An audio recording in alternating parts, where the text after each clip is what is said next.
Bonjour à toutes et à tous mes amis, je suis ravie et enchantée d'être avec vous aujourd'hui et on va préparer une recette qu'on le prépare souvent, surtout la période de l'Aïd, c'est le corne de gazelle. Les ingrédients pour la recette, alors il me faut de la farine, de l'eau de fleur, de beurre, un peu de miel, l'équivalent d'un verre, ça dépend de la quantité, de l'eau. Pour parfumer, vous pouvez utiliser sucre vanille ou moi j'utilise arôme pistache et sucre glace, pincée de sel et des amandes. Voilà tout ce qu'il faut pour préparer notre recette. مرحبا بكم اصحابي وحبايبي في كوجينة مالية. اليوم باش نحضروا قرن غزال رسيت نحضروها ديما خاصة في العيد. وشنو يلزمنا للرسيت هذه؟ يلزمنا الفرينة ويلزمنا الزبدة، ولا الزبدة تنجم تعوضوها راهو زاده بالزيت اذا كان تحبوا، مي مستحسن ديما الزبدة ولا دهن يعني العربي. ويلزمنا ماء ورد ولا ماء زهر ولا اللي هو موجود ولا عطرشية، وكيس صغير نتاع عسل اذا كان متوفر. اذا كان مش متوفر تنجم تستعمل الشحور، والا طيبوا الشحور تحطوا 2 كيسين سكر عليهم كيس ماء وتغلوهم مده 10 دقائق ومن بعد تشحروا بهم. ما احسن طريقه هي الطريقه هذه، ماء زهر تحط عليه شويه عسل سي بون. ولا باش نفوح تنجموا تحطوا سكر فاني، والا انا خديت الاكستريم تاع البيستاش، اروم بيستاش، وخديت عندي سكر غلاس، سكر كيما نقولوا محور، وشويه ماء مش حاجه كبيره، وشويه ملح بانسي دو سال، وعندنا اللوز. والروسيت هذه راهي 1000 طريقه، في طريقه باش نحضروا الكورن دو غازيل ب1000 طريقه، والطرق كلهم مزيانين وكلهم باهين، وفما طرق خير من الاخرى، اخف وخير. الطريقه هذه انا عندي طرق اخرين، والطريقه هذه اسهل للمش يبدو، وروسيت ناجحه 100%. تبعوني من الاول حتى الاخر وتو تشوفوا الروسيت تحفونا برشا وتشرف برشا. نذوبوا ساعة الزبدة، ناخذوها مذوبة الزبدة. علاش نذوبها؟ باش نعطيكم القياس، يعني بالصحفة هذيك مش نكيلو، باش نذوبوا الزبدة باش نفهموا القياس بالضبط. الزبدة ذوبناها وخلوها تبرد شوية حتى ما بين غربلنا الفرينة. Le beurre est fondu, on va le laisser à côté. On va commencer la recette, mes amis. Il n'y a pas de mesure, pour cette recette. D'ailleurs, tous les gâteaux presque orientaux, on n'y a pas de mesure. On utilise les bols ou les verres, ça c'est les mesures. Je prends 3 bols de farine, je mets un bol de beurre fondu. Je prends 3 bols de farine, je prends un bol d'huile ou beurre, voilà, fondu. Et je prends 2 cuillères à soupe ou 3 cuillères de sucre. Ça dépend de la quantité, qu'est-ce que vous allez utiliser. Ça dépend le bol que vous allez mesurer. Tout d'abord, je prends mon bol, je prends ma farine. ناخد 3 كيلات متاع فرينة، ناخد عليهم كيلة متاع زبدة ولا زيت.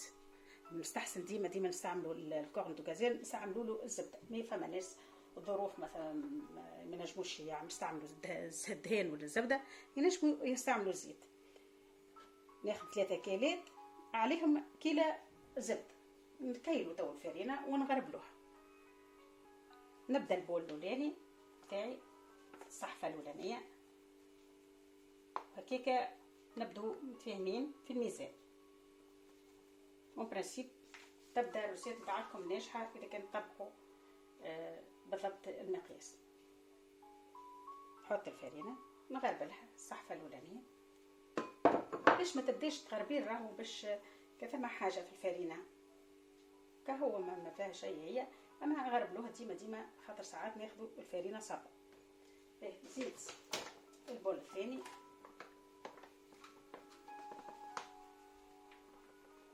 والحلو العربي ديما راهو بالحكايه هذيا. حطينا اكثر شويه، نقصوا منهم.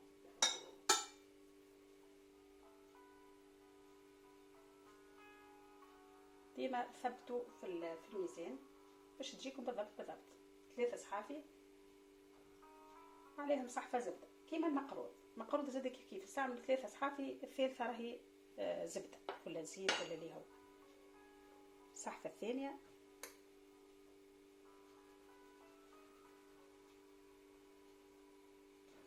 ونحطوا الصحن الثالث.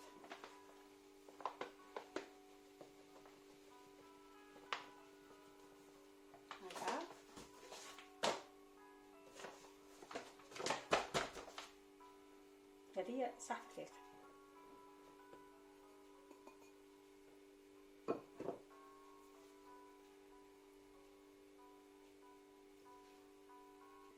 j'ajoute maintenant sucre glace، سكر محور.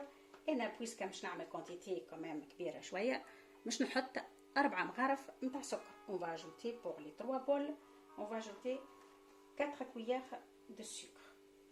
السكر زاد كيف نحاول نغربلو on sait jamais. 4 مغارف مكثروش خاطر بعد مش خلط بالسكر زايده ونغطسوه في العسل.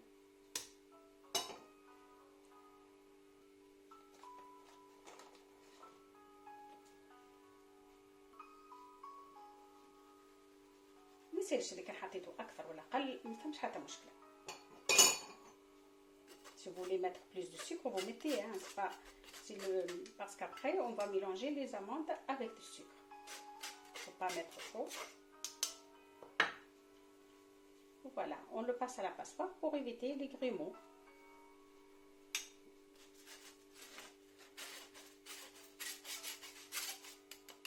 Voilà. On ajoute pincée de sel. نحطوا رشة الملح. نخلطوا الكل مع بعضهم. bien mélanger.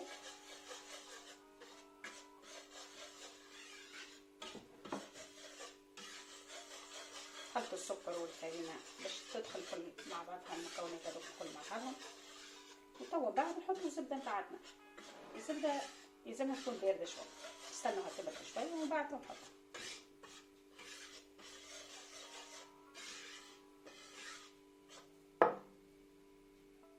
ناخذ توا الزبدة بعد ما بردت لنا.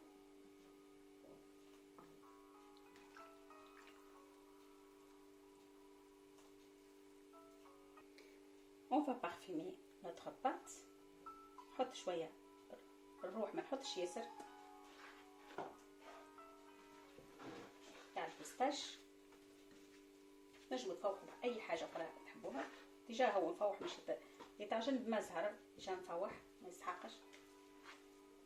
نخلطوا العجينة بتاعتنا، بسوها ساعة قبل كل شيء.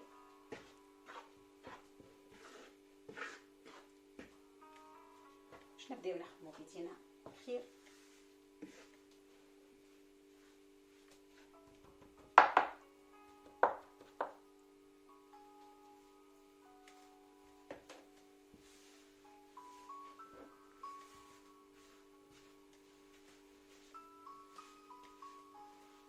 لازمكم تلموا الفرينه بالدار كل تدخل في بعضها، الزبده والفرينه كل يتلموا كل مع بعضهم صح قبل كل شيء، قبل ما تحطوا الماء باش كل العجينه كل تجي كيف خاطر احنا العجينه هذه ما نعجنوش، يعني نلم وكهو.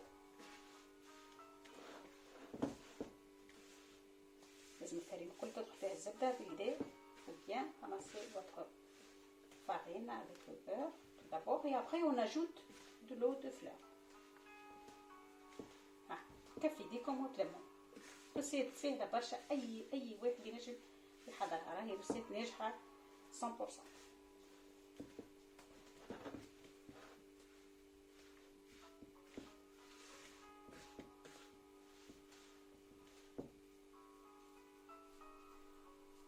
بس هذا كدا.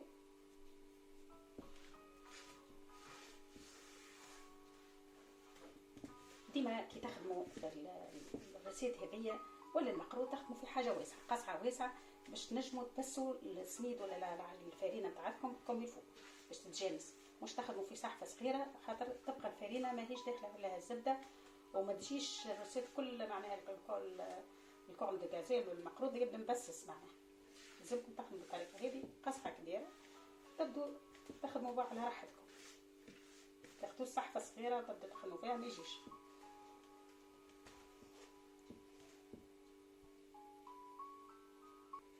ناخذ توا ماء زهر ولا ماء ورد ولا عطرشيه، لو دو فلور. Et on va ramasser. J'ajoute ma deuxième verre. نحط زيد، نحط الكيس الثاني والكيس الثالث هو نحطو ماء. نلم ساعة ماء ورد ولا ماء زهر العجينة نتاعي. تشوفها تلمت.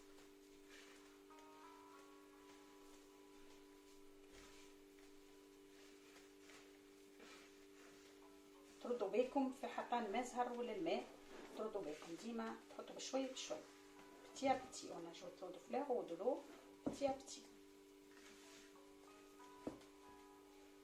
On va ajouter maintenant le troisième verre, c'est de l'eau. Et petit à petit, on met pas tout à la fois, jusqu'à on ramasse la pâte. تردوا بالكم في الماء. انا العجينه وصليبون الفرينه، كل فرينه كيفاش يلزمكم حطان الماء، ولا ماء زهر ولا ماء ورد ولا عطرشي ولا اللي هو، تحطوا بشوي بشوي حتى تلموا العجينه نتاعكم. تردوا بالكم. نزيدوا حطوا حتى نلموا العجينه نتاعنا وتكون العجينه لينه. العجينه نتاعي تلمت، نقسمها على زوز ونحاول نلمها من غير ما نبقى نعجن. نلمها كمان تلم باش تولي لكم عجينه مرتوبه بالطريقه هذه.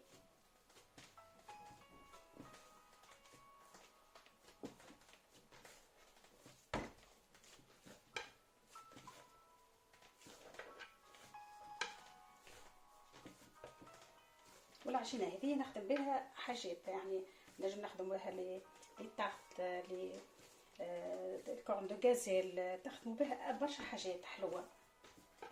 العجينه الخليط هذايا اللي حضرته نجم تخدموا به برشا حاجات. نخدم به القميديلات، روسيت الجيريان، روسيت تحفونه برشا، نخدم به بالطريقه هذه. نقسم العجينه نتاعي باش نلمها كوم يفو بالطريقه هذه. نبدا نلم العجينه نتاعي حتى تلم لي بالقدا. نعجنوهاش كي الخبز، نلموها تلمين حتى تلم تولي لينه بالقدا بالقدا.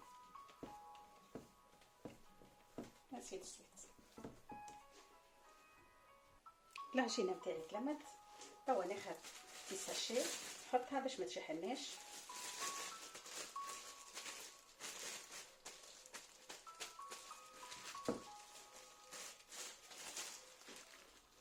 واللي ما عندوش اللوز باش يحشي الكورن دو غازيل ينجم يستعمل التمر، راهو يجيكم بنين وشرح. تزيدوا شويه جاجلان ويجيكم يشرح يشرح. نحطوهم كوتي ونحط قصحه باش نبداو نخدموا الريسيت تاعنا. نحضروا توا الفارس تاعنا. on va préparer la farce avec les amandes. Je prends pareil, même mesure. Je prends 3 bols des amandes. Je mets un bol de sucre. نحط 3 صحفات نتاع لوز، نحط عليهم صحفه سكر. نجموا تحطوا اقل مي ما تحطوش اكثر.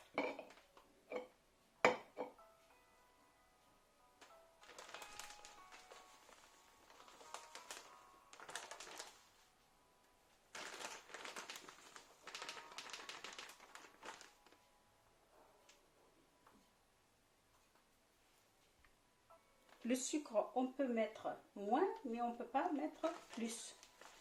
Vous pouvez mettre moins si vous souhaitez.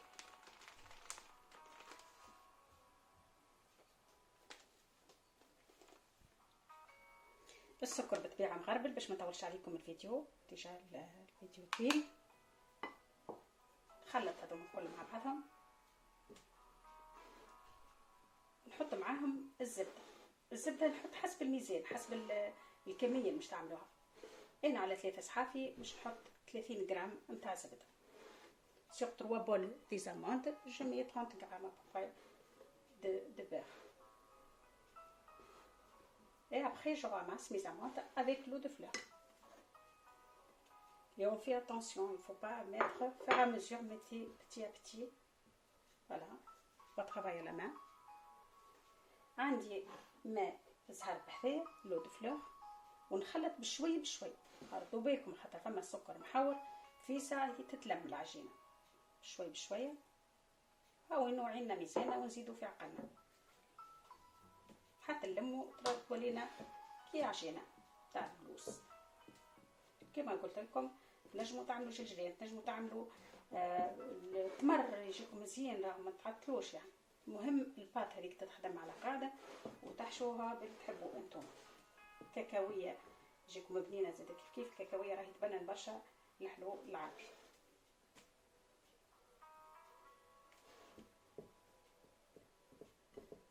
وخلط حتى نتحصل على عجينة. وفي عقلي نصب الماء سهل ولا ماء ورد، في عقلي نحطش فرد ماء شوي بشوي. صاي الخليط نتاع اللوز احضر لنا كما تشوفوا، حضروا تو باش نخدموا العجينه نتاعتنا. ونبداو بشوي بشويه، مثلا نعملوا دي بودان صواقر هكا صغيرين، نحضروهم باش في ساعه نكملوا خدمتنا. حضروا تو باش نخدموا. كي تبداو خادمين كميه كبيره تحطوها في الفريجيدير باش تبرد لكم، خاطر ما تنجموش تكملوا تذوب لكم الزبده كما تعرفوا ذوب. On va le mettre au frigidaire en attendant mes amis le reste et on va commencer la moitié. حاضر je prends faire à mesure. تحطوه في الفريجيدير طواحكم خير للخدمه، والزبده ما تذوبلكمش. اذا كنت تعملوا كميه قليله مش لازم تحطوا في الفريجيدير. توا باش نحضروا ناخذوا كعبه صغيرين، صديقوا الكعبه قداش كبرها. مثلا تاخذوا العجينه 30 غرام تحطوا 10 غرام ابوبري نتاع لوز. Voilà, pour la pâte de farine, on prend à peu près 30 grammes. Je prends 10 grammes des amandes. Et ça dépend de la grandeur. Si vous voulez le préparer corne de gazelle petit ou grand, ça dépend. De préférence, c'est toujours moyen, c'est la meilleure.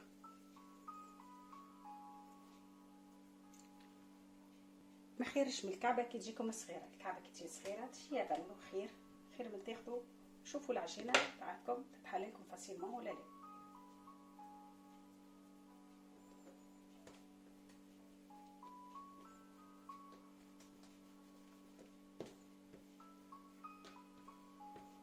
وعينكم ميزانكم على الكعبه، نجموا تنقصوا العجينه، نجموا تزيدوا كيما تحبوا انتم.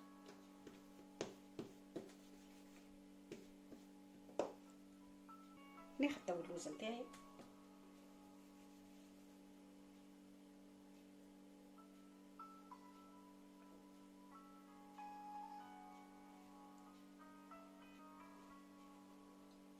حطينا بالطريقه هذه كيما ريتو. كثروش الثانيه باش ما يجيكمش معجن.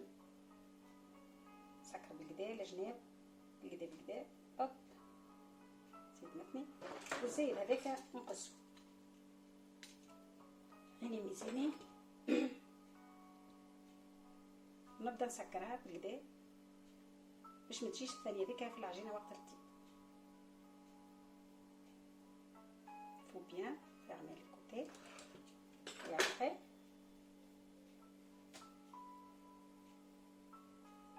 تبدو باش تخلوا لهنا الفضع باش تجيكم اخف من هنا.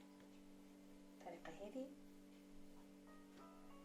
توسعوا بكم شويه تجي الكعبه مرتوبه وما يجيش فيها حتى تراس لجنه. اللي سكرناه هذاك ما يظهرش بكل.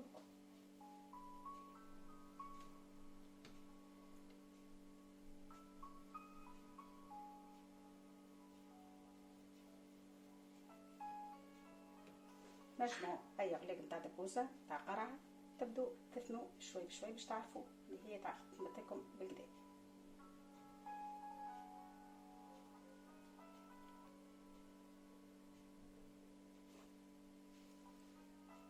طريقه اخرى باش تعرفوا الميزان نتاع العجينه بالكدا، ça dépend كعبه كمان، ça dépend du type، mais تاخذوا بالطريقه هذه. طريقه سهله، notre méthode comme ça vous savez combien la pâte à peu près. تاخذوا هاك العجينه تاخذوا، وهذه هي الطريقه سهله برشا وتعرفوا الكبر نتاع الكعب وتجيكم الكل كيف كيف.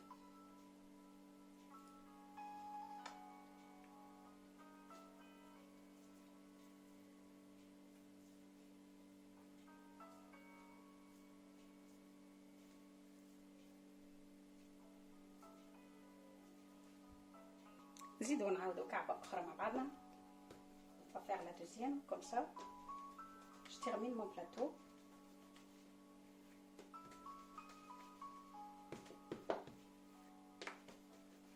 رولو هذا يعاونكم برشا، راهو في حالة كيف هكا مش الطريقة باش تخدموا بها كيف هكا، يعاونكم ياسر ياسر. رولو هذايا موجود راه بارتو. ناخذ اللوز نتاعي وعيني ميزان، ديما في العجينة عيني ميزان، دفنوا المرة الأولى المرة الثانية والباقي تقصوه باش الكعبة تجي كيف الأخرى وما تجيش معجنة وفارغة من داخل. كورن دو غازيل لازم يكون مملي من داخل ماهوش فارغ. فما شكون يعملوا عجينة وما يتكلش الحقيقة. ما نقدروش على اللوز نحطوه في مع بديبة تمر ويجيكم مزيان زاد كيف كيف. نثنيو نبدأ على الجناب.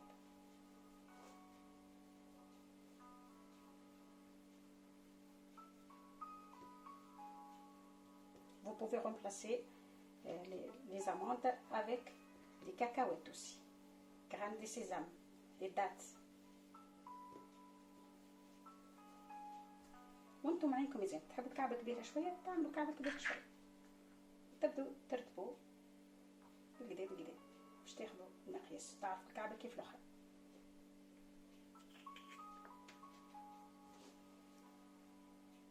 نزيد نوريكم طريقة أخرى بالك شيء أسهل لكم، بالك شيء الطريقة الأولانية صعيبة. ناخذ الورقة نتاعي ونحلها بالقدا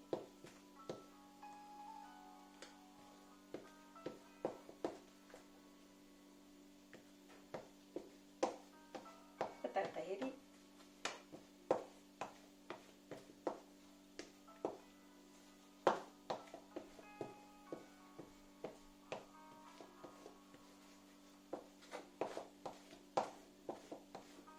يجيكم الكورن دو غازيل مورق. فوالا بالطريقه هذه نقسم على زوز ونحط اللوز نتاعي.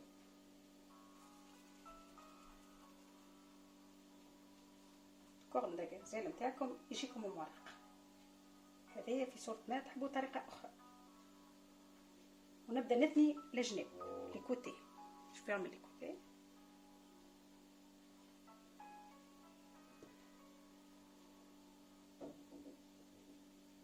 فما 1000 طريقة باش نحضروا الكورن دو غازيل نتاعنا وكلهم باهيين، وشنو كل واحد شنو يساعد. ونبدا نحاول الجناب هذيك باش ما تظهرش. توت هو مش يدخل بعد باش نغطسوه في السكر ما يتشافش مرتوبة ولا مش مرتوبة. المهم الجو نتاعو يبدا مزيان.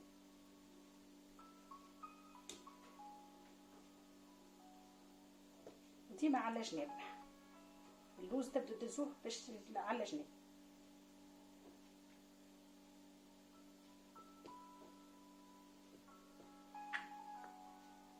زيدوا شويه.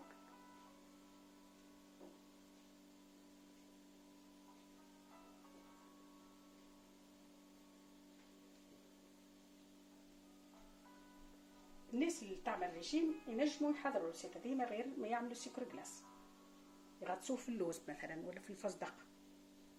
في عود مش يحطوه في السكر جلاس يحطوه في الفستق. Pour les gens qui veulent pas, qui font des régimes, ils peuvent au lieu de mettre sucre glace, ils mettent de pistaches ou des amandes, n'importe, ou ils les laissent comme elle est. Parce que le sucre, il y a des gens qui ne supportent pas beaucoup de sucre.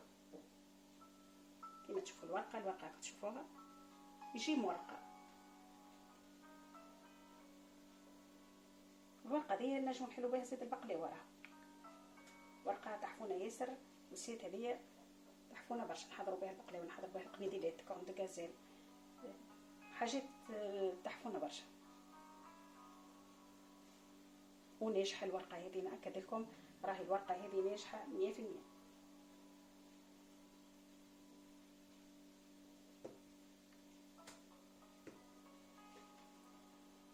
J'allume mon four à 180 et je surveille. Ça peut entre les 10 minutes et les 15 minutes. et je servais mon four jusqu'à je vois que soit bien cuit.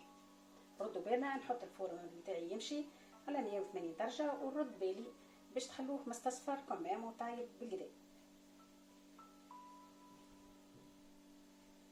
كما تشوفوا.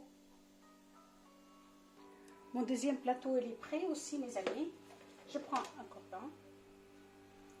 ناخذ ذيك نتاع سنين ولا فرشيطة نقبهم باش ما تقعش فيهم الهواء هذاك يخرج منهم. بلاطو الاولاني ما وريتكمش.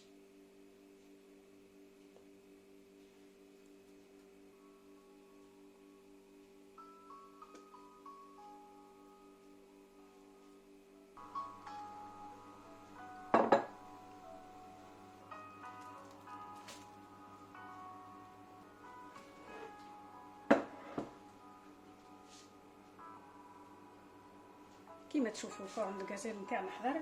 ولا ميزامي الفرن دو غازيل اللي بخي.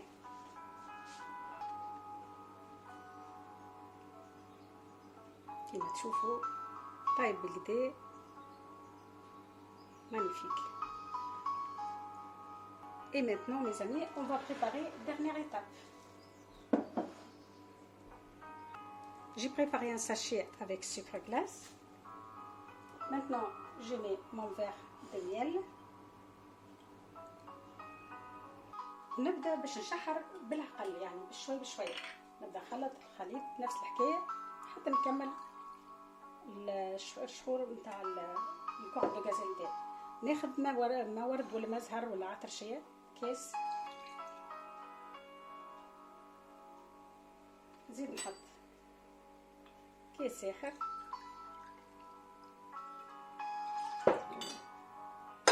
ونخلطهم مع بعضها. اذا كنت تحبوا طيبوا شحور كاسين ماء عليهم كاس سكر وتخليهم مده 10 دقائق على النار كيما تحضروا للبسبوسه.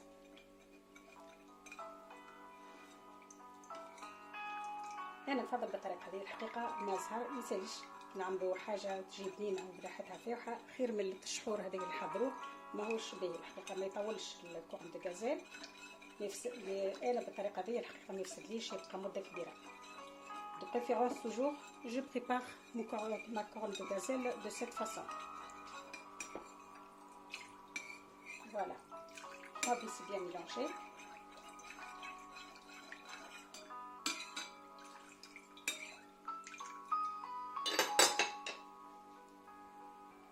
ناخذ تو الكورن دو غازيل نتاعي ونغطسو في العسل هذاك ما ورد اللي حضرته وما نحطوش تو ديريكت في السكر. استنى شويه.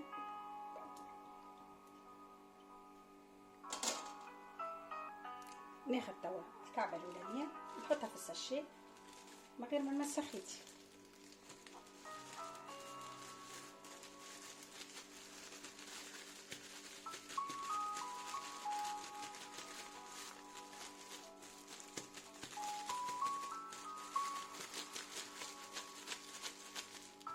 Comme ça, on ne salit pas nos mains, proprement, on travaille.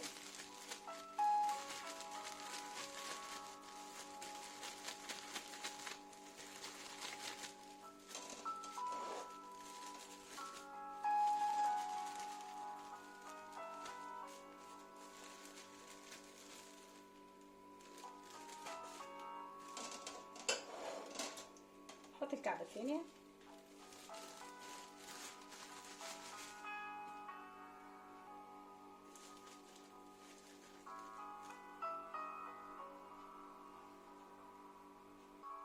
بعد ما كملنا صيب السكر والماء زهر ناخذ بلاطو اخر هيا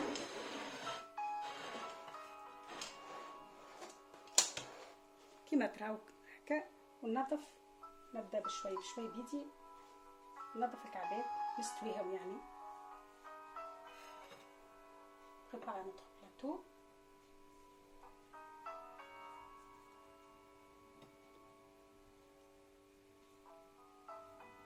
باش نزيدو نحطو مرة أخرى سكر غلاس. C'est la dernière couche de sucre glace.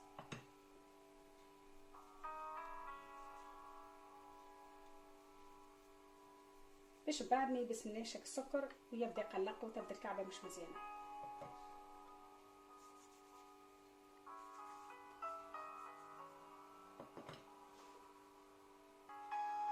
نحاول نبعدهم الكعبات على بعضهم وناخذ توا صفايه ولا اللي هو عندي ونبدا نرش عليهم من الاول وجديد السكر كلاس انوفو.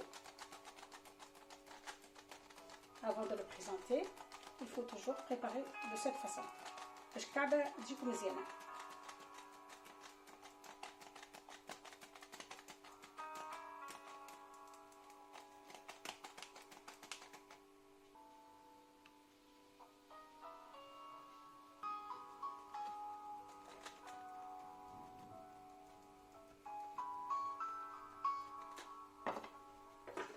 ونحاول وقت نهزو الكعبه ما نمسحوهاش باش تبدا مزيانه في البلاطو نتاعنا.